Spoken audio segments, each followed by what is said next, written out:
Global markets, Wall Street futures slip as investors wait for Fed. So Asian shares hit by China worries. European shares open lower.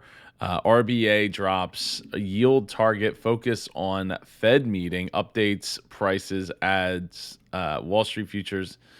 Wall Street was set to open lower on Tuesday after European stocks struggled to gain momentum as investors focused on earnings and a 2-day Federal Reserve meeting that ends on Wednesday. Sentiment was mixed in the Asian session, with equities and bonds of Chinese property developers down over worries about contagion from China Evergrande Group's debt crisis as a debt exchange from one of the country's top home builders triggered a flurry of credit warnings. There's just so it just seems like things are kind of maybe coming out a little flat-footed. Maybe we will see how things roll as we get closer to the end of the Federal Reserve meeting taking place right now.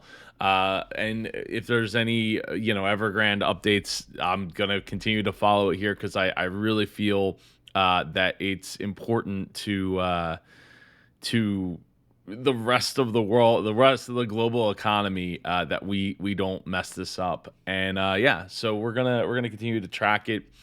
There was a comment yesterday, I think it was yesterday, from somebody saying that it's all fake news and that the Evergrande hadn't made any payments. But of course, I just asked, what can you show your proof, show your work?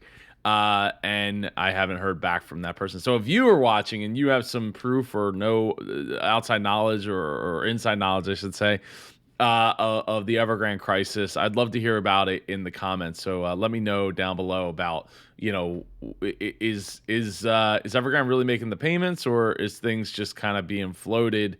Maybe it's a back channel. I don't know, but I do know what I'm reading from the outlets that I read every single day. So we'll continue to track it and see what happens.